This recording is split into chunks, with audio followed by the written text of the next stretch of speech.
Welcome to IVF This. I'm your host, Emily Ginn. After 10 years of primary and secondary infertility due to both male and female factor infertility, I am now the mother to 3 beautiful miracles. I am married to my favorite person in the world. I'm a social worker, a life coach, and an IVF warrior. I'm here to teach you how to manage your mind and emotions during your IVF journey, to break free from anxiety and regain control of your life, even in the midst of infertility. I'm going to teach you how to say IVF this to how we think about, talk about, and experience infertility. Let's go. Hello, my beautiful friends. Welcome back to IVF This. This is a podcast where we navigate the emotional complexities of infertility, IVF, and everything in between. I'm Emily. I'm your host and your coach, and I'm here to guide you through all the journeys, ups and downs, and all around. I know it's been a few weeks. It's been almost maybe a little bit over 2 months since I was in your podcast feed. And the reason is largely tied to the content of this episode. It's burnout. IVF This has been going strong for over 4 years now. Regular content, coaching calls, writing, and then the less fun aspects of running your own business and such. So over the fall, I began to really struggle, or more likely, I think I let myself understand that I had been struggling for a while. It's not just exclusive to IVF This. There's been a lot of things going on in my own personal life, with my family, myself, things like that. And so it really came to a head a little bit before Christmas, and I decided to take some time off. I cut my availability down to only current clients, stopped writing, and I started seeing a therapist for myself. And so as my own burnout kind of starts to ease, I noticed that I missed writing, I missed coaching, and I missed podcasting. I've circled burnout a few times throughout my professional career, kind of a hazard of the job. Between social work and coaching, it's kind of an inevitability. At some point in your career, you do experience burnout. For those of us, blessed enough to be in the business long enough, we experience burnout a few times. And it can look different each time. But I think it serves as kind of a great reminder to all of us, to me and all of us, hopefully to you, you can't replenish someone while you're depleting yourself. And so I feel like that's a really fitting topic for today. This is burnout. So we're going to talk about something that's really often overlooked, maybe even not acknowledged at all, but it's really profoundly felt, and that's grief burnout. So if you've been wondering why you've been emotionally drained, disconnected, or simply like you can't bear the weight of it all anymore, this episode is for you. We'll explore what grief burnout is, how it manifests during infertility and IVF, and how it impacts your journey, your relationships, and most importantly, how to navigate and start to heal from it, even as you continue treatment. Because it doesn't have to stop. You don't have to be out of treatment to work on the grief burnout. So grief burnout is what happens when grief becomes chronic. When the emotional and psychological toll of repeated losses, disappointment, overwhelms your capacity to cope. It's a state of depletion where you feel like there is no space left to process emotions because the hits just keep on coming. Burnout, in its most basic sense, is anytime you have high expectations coupled with low control. And I'm sure that there is no more an accurate representation for what exemplifies the challenges of IVF rather than high expectations coupled with low control. So let's break it down a little bit further. Grief is a natural response to any perceived loss. And as many of you know, if you've listened to any period of time, comes in waves. I talk about it a lot in any of the grief-centered episodes. And since this is IVF and grief is a natural part of that, there's no shortage of grief episodes. But in the context of infertility and IVF, grief is rarely given the time or space it needs to be fully processed before the next challenge seems to arrive. So let me give you an example. Failed cycles is a kind of a perfect example. Each one feels like a separate loss, but they often pile up emotionally. They compound on each other. The uncertainty, the constant not knowing, whether it's with us around work, Will I ever have a baby? It creates a lot of anticipatory grief, which is something I have a whole podcast episode on anticipatory grief. But it's where we preemptively mourn outcomes that haven't really happened yet. Maybe we can anticipate them, or maybe we just fear them. But it's an anticipation. We're grieving beforehand. And then the all too common kind of social invisibility of infertility and IVF.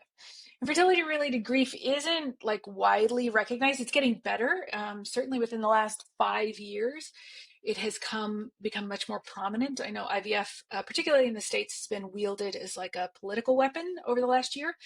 But in terms of understanding more of the emotional and social complexities of IVF, the last 5 years has really shown a lot of that, particularly on social media.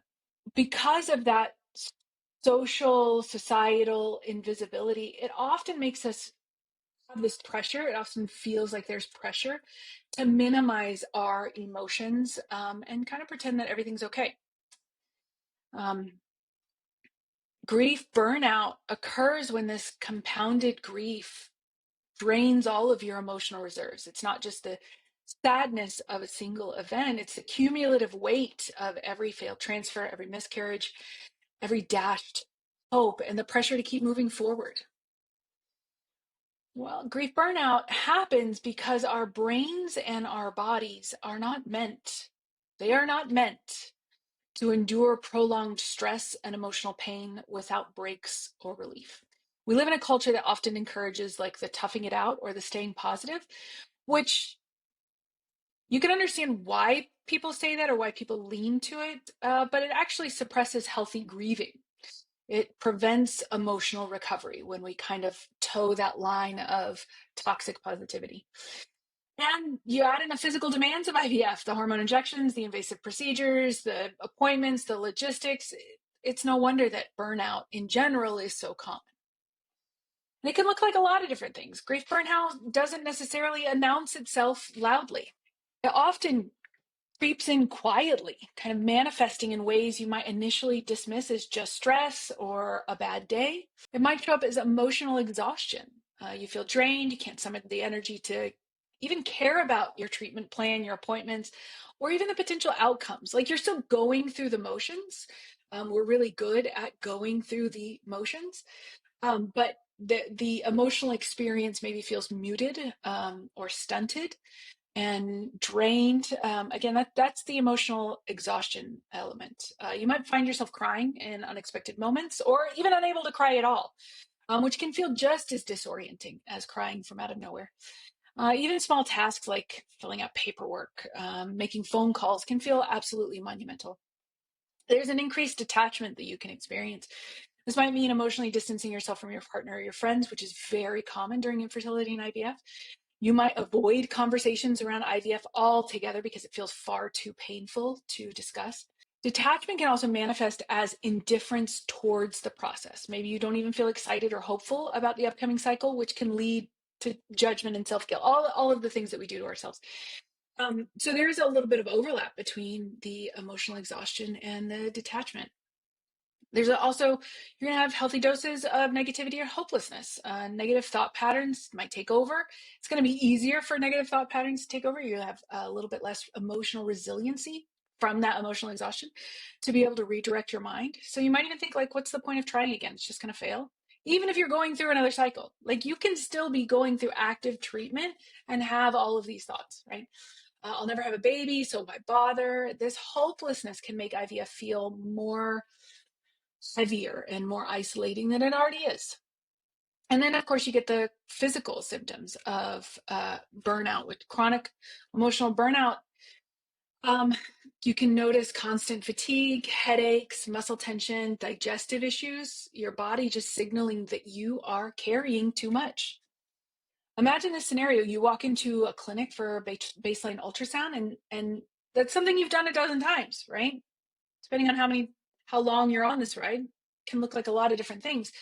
But maybe instead of your usual mix of nerves and hopes, you might feel nothing. Or you might even feel dread, right? The thought of seeing the same faces, hearing the same reassurances, going through the same motions might feel unbearable. And that's grief burnout. And grief burnout doesn't just affect you, right? It ripples through the IVF journey and the relationships around you. So let's talk about those areas that it impacts, right? When you're burned out, the mental and emotional toll can make it hard to advocate for yourself. You might agree to a treatment plan without asking questions because you feel too drained for answers. You might feel indifferent about starting a new cycle or resentful towards the sacrifices that you have made and continue to make in pursuit of your family planning.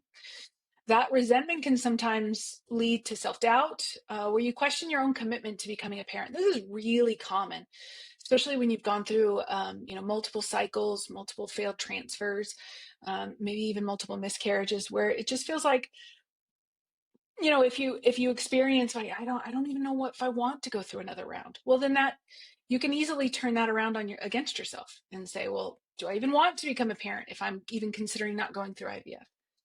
Yes, you can still want to be a parent and consider not going through IVF. So let me just TLDR that one. I'll answer that straight away. Yes, it doesn't mean anything about your determination to become a parent. It just means you're experiencing burnout.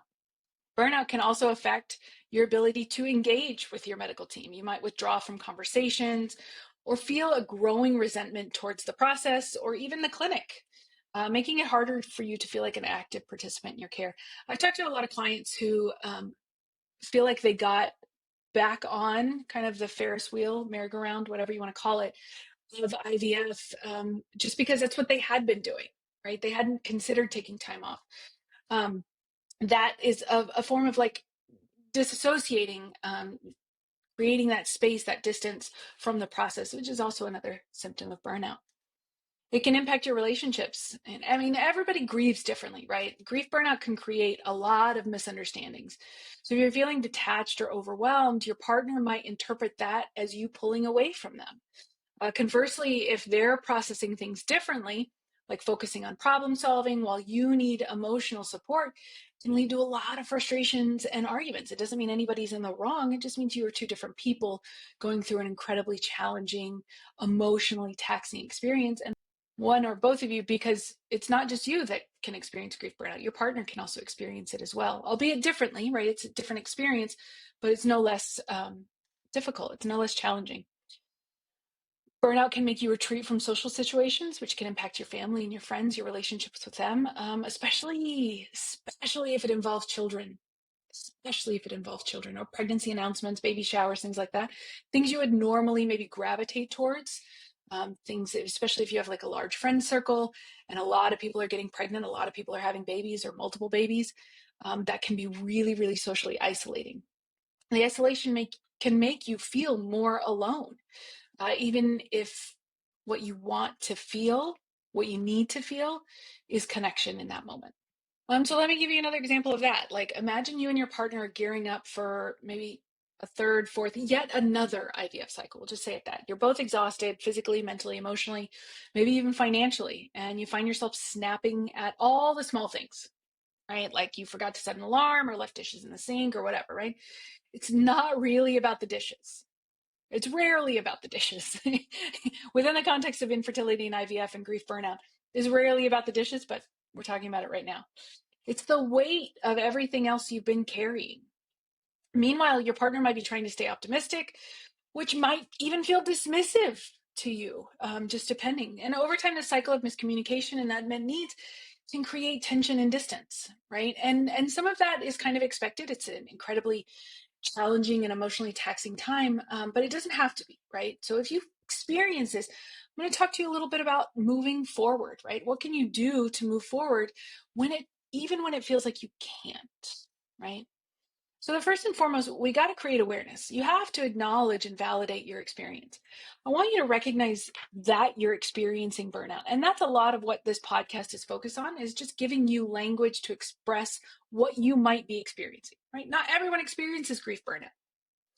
Not everyone experiences that disconnection. Not everyone experiences, sometimes partners actually turn towards each other rather than turning away from each other, right? There's no one set expectation. My goal is just to give you a language with which you can describe what might be happening to you, right? So in order to move through any critical, challenging, stressful experience, you have to acknowledge it. This is what's happening, right? You name it for what it is, right? It's a natural response. Burnout is a natural response to chronic emotional stress. Grief burnout is a natural response to chronic emotional stress and grief, right? We're adding that extra layer of grief on top. I want you to remind yourself it's not a sign of weakness. It's never been a sign of weakness, right? It means you're carrying a heavy load, and it's okay to feel that way. And for a lot of us, just give yourself permission to grieve. Um, I don't think I ever gave myself permission to grieve. I was so focused on doing the next thing that would get me the thing that I wanted, that I never really slowed down long enough, until kind of towards the end when we had an unsuccessful transfer. I didn't actually end up getting pregnant, and I thought it was going to be the last round I ever did with the last embryo I was ever going to have. And we still weren't at the family that I had always dreamed of. And it wasn't until I was forced to confront the grief that I had been holding for years and years and years, that I was able to process it. When I set it down and looked at it and acknowledged that it was grief, that's when I was able to say, like, oh, maybe I need to do some work here, in my own heart, in my own head, before I try to bring another person into this world. Um, a really kind of simple, I don't want to say it's easy, but a simple logistical step is to try and lighten your load as much as possible. Delegate and simplify.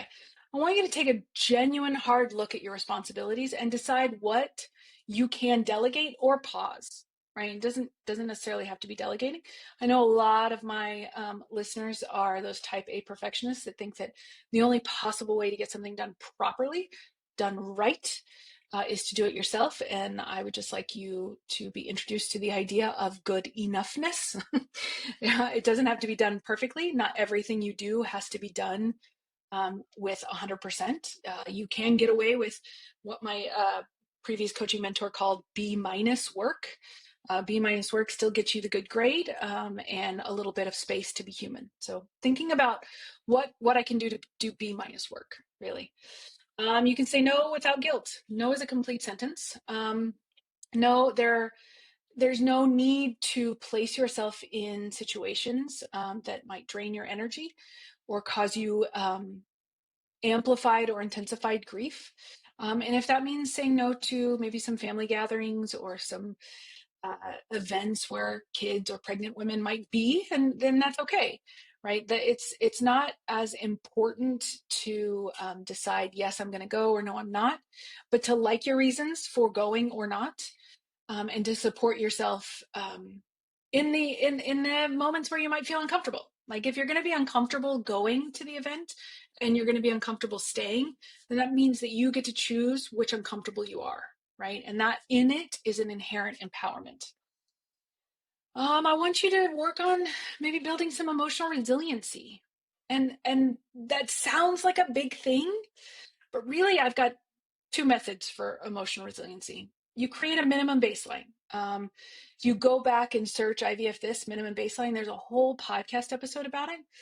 But essentially, on tough days, you're going to focus on bare essentials, just surviving, eating, getting dressed, attending appointments, doing as much as you can or as little as you can at work to get through the day, throwing on some Netflix as soon as you get home and just kind of zoning out. That's totally fine. Distraction is actually a really great coping mechanism. I know it gets a bad rap in today's society, but it's effective for a reason. And a lot of the minimum, like for example, my minimum baseline is on days I am prone to depression. I'm more prone to depression than I would like to admit. But on low vibe days, sometimes just taking a shower and moving from the bed to the couch, that's part of my minimum baseline. My Idealized minimum baseline would also include some form of movement, whether it's going for a walk or doing some, kickboxing or weightlifting or something like that. That doesn't happen every time on a low vibe day, but those are things that I consider to be minimum baselines, things that you will allow yourself to get away with without punishing yourself. Like if I only make it to a shower and moving to the couch, I don't get to call myself a slob because I did the two things that I said I would do on a day when maybe my depression is a little bit more intense than on other days. So like the minimum baseline, the idea, and if you're interested in this concept, I really encourage you to go back and listen to that episode. But the idea is to prevent the guilt from piling up when you can't meet higher expectations, right? For example, another example is if you do have a minimum baseline, on that day, you might say, if I attend all my clinic visits and rest, that's enough. If I get out of bed and take a shower, that's enough.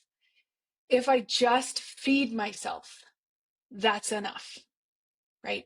Like a minimum baseline is going to be a very subjective experience. And I want it to be because I don't know any more about you and your needs for your minimum baseline than you would know about mine, right? So I can't tell you what yours would look like, but just having it as a set expectation for yourself is very, very helpful on days that you don't have a lot to go around. There's just not a lot. I am a big proponent of journaling or writing it out. Not everyone is, and that's fine. For a lot of people who've experienced an immense amount of trauma, journaling can actually have the opposite effect. So just if you're interested in journaling, you can try journal prompts like today I feel, or this was the hardest part of the day for me, or the hardest part of right now for me. And just tune into yourself when you are journaling. If you feel some sort of release or it feels easy, that's wonderful. That's a sign to kind of lean into that. If it takes a dark and twisty path and you're starting to feel worse, that's a really clear sign that you need to stop and shift your focus to something else, right? There's no right or wrong way to do it. I don't hand out passing grades for people who journal perfectly. Journaling is not about perfection. It's just about doing something for yourself. And other people might find release somewhere else, like meditation. I would rather slam my hand in a drawer repeatedly than sit in silence with myself for 5 minutes. Personal choice, not for everyone, but that might be your version of journaling, right? So I just want you to find something that will nourish yourself and allow you to kind of tune into your body, which is really important. And that will help you build resiliency. As a part of like an offshoot of building resiliency is creating space for your emotions. There's a subtle difference between holding space, which is allowing emotions to be present without judgment, and then creating space for your emotions.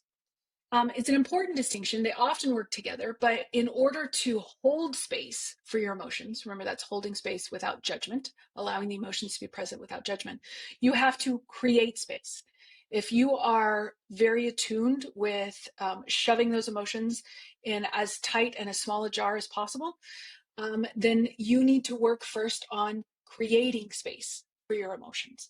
Emotions like sadness, anger, hopelessness, they're kind of par for the course for the burnout process. Like they're kind of also par for the course for IVF and infertility. But avoiding or suppressing them only deepens that like bone crippling fatigue that we feel when we're in burnout.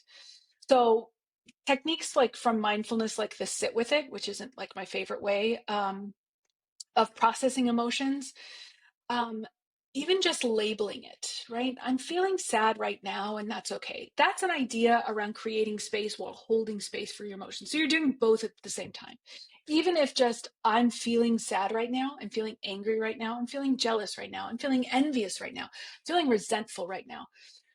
That just by naming it, that is already creating space for the emotions. You're already acknowledging them.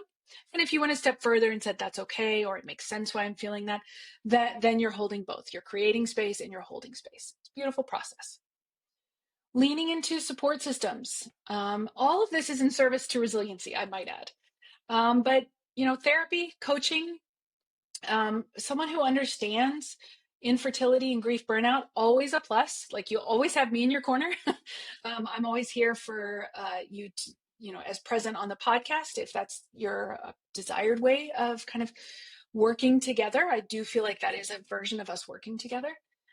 or a more active role. I have a podcast that kind of differentiates therapy and coaching, but really any support that you have that feels good to you, that feels nurturing to you, that feels authentic to you is going to be beneficial, right? There are some people who want a more active coaching experience, and that's wonderful. That's what I'm here for. And there's some people who need to spend a little bit more time um, creating space for the emotions. And that's a really great option for therapy as well. Or just kind of getting to a point where you are back to a functional level. Great options for therapy. If you can, if you want to, if you choose to connect with a community, infertility support groups online in person, it can be a double-edged sword, right? You can have a community of people that there's a camaraderie and a shared experience. Um, if left kind of unnoticed, you can actually experience what we call vicarious traumatization, where someone shares a really traumatic experience, and then you, because you, by the nature of them sharing it, you kind of absorb that trauma. So we just want to be really careful. Fertility support groups are wonderful. I tend to appreciate them when they are like supervised by a mental health professional in some form or fashion, just so that that can help lessen the burden of the trauma. And then you have the right to decide whom and with what information you share all the time. Reaching out to friends and family can be great for some and not great for others, and I understand that. But we do want, if we have that available, to choose people who are empathetic and supportive, that have shown you time and time again that they can show up for you in the way that you need to, or that can take your direction as to how you need them to show up and support you, because you always have that option. You can always tell people, hey, I really just need to vent. I really just need to bitch. I really just need to cry. I really just need to scream. I really just need to pout. I really just need retail therapy and to get wasted face. All of those are an option. It doesn't have to be bearing your soul to everybody that you talk to about some of the most painful aspects of your life.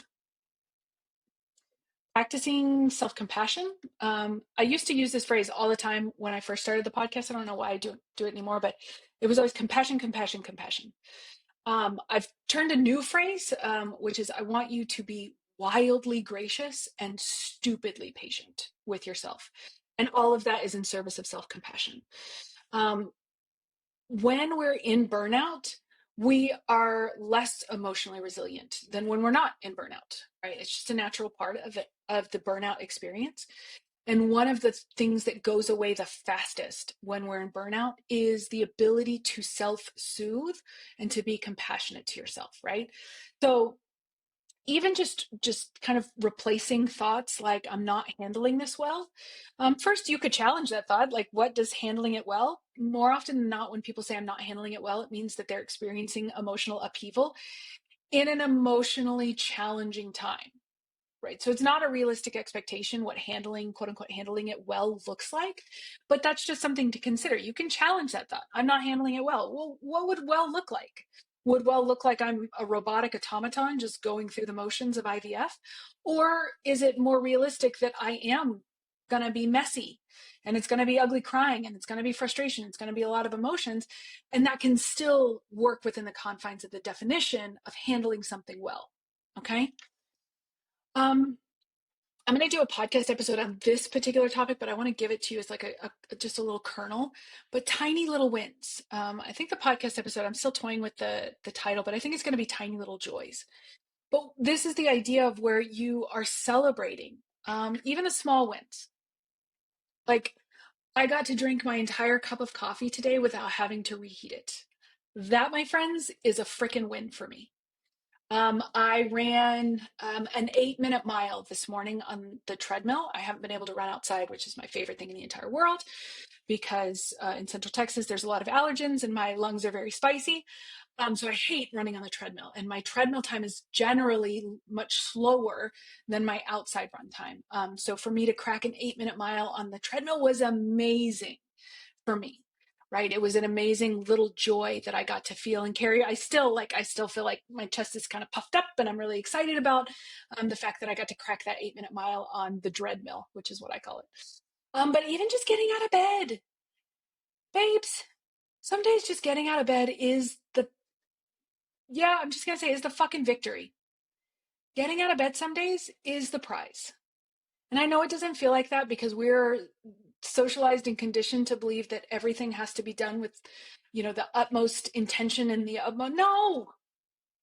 No. Some days a warm meal or a meal is the prize.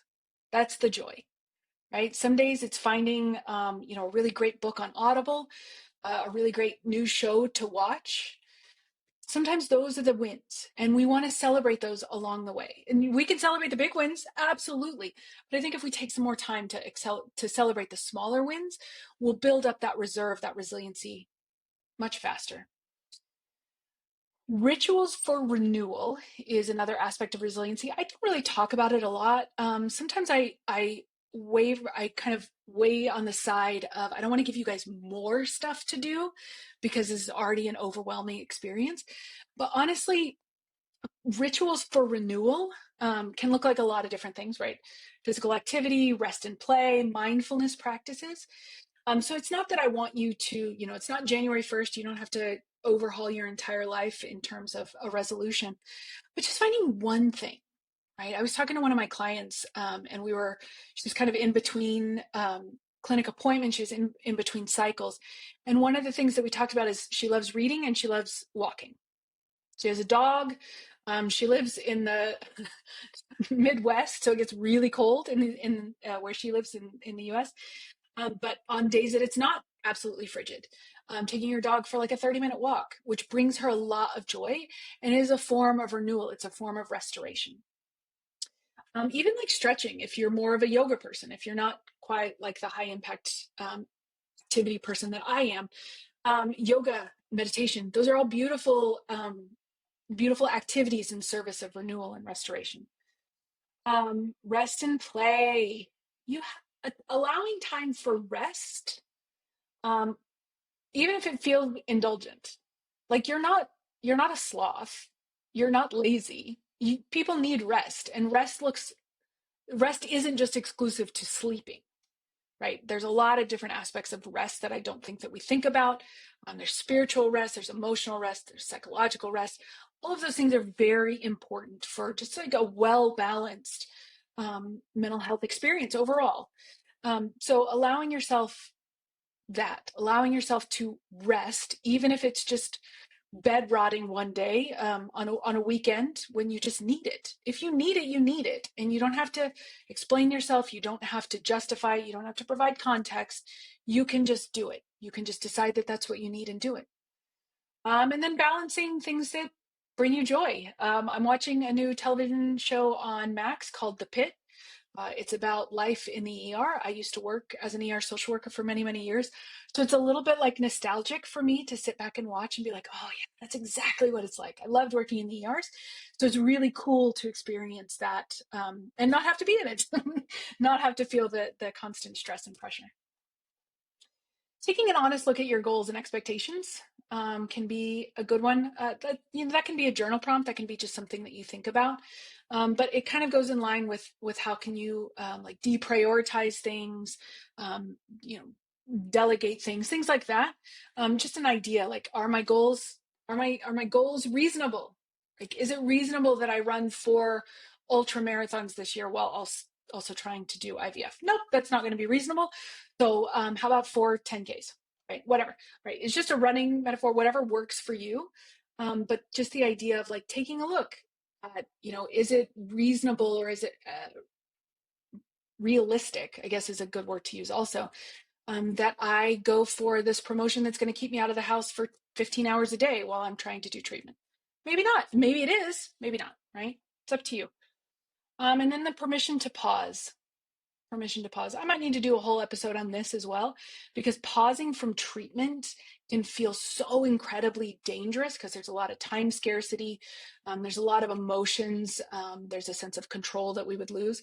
But permission to pause is and can be as nurturing and healing as anything that I've talked about up until now.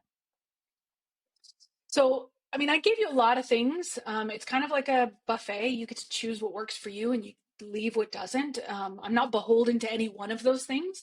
Again, it's a very subjective experience, so I just wanted to offer you several options. But by and large, grief burnout is a heavy burden. IVF is a heavy burden. And yet it's not insurmountable, right? We can do things. We don't have to live there. We don't have to stay there. We get better. But by recognizing, creating space for your emotions, leaning into support, you can begin to move through it step by step. Remember, this journey is not about perfection. It's about resiliency. And resilience doesn't mean never breaking. It means knowing how to rebuild. Okay? Grief burnout doesn't mean that you failed or that you aren't resilient. It's a signal that you need to nurture yourself, and as much as you're nurturing your dreams. As much as you want that family, I want you to want you as much. Okay? Healing is not linear. That's such a coachy, therapeutic kind of a phrase. Kind of drives me crazy, but shit, if it's true, it's true. Healing is not linear, and it's okay to take a few steps backwards before you can move forward again. I've been doing that a lot. I've taken a lot of steps backwards over the last few months. And, you know, at some point, I will start to be taking more steps forward too, right? Remember, it's not just the things that I talk about and the skills that you can develop by listening to this podcast or working with a coach or a therapist. They're not exclusive to just getting you through this IVF experience. You can use this throughout the rest of your life. And that's why I find coaching and therapy such an incredible tool, an incredible service to people, because you can use it over and over. I have to use it on myself all the time. So by acknowledging burnout and taking the steps to address it, acknowledging it, right? You're giving yourself grace. Be wildly gracious and stupidly patient with yourself. And it is then that you can find relief. It is then you get to begin the process of finding balance and emotional strength again, even while you're going through treatment. That is what I have for you today, my friends. I hope you have a beautiful day, and I'll talk to you soon. Thank you for listening to this week's episode of IVF This. If you like what you've heard, click subscribe and follow to make sure you don't miss an episode. And if you want to learn more, head over to www.ivfthiscoaching.com to learn how to work together.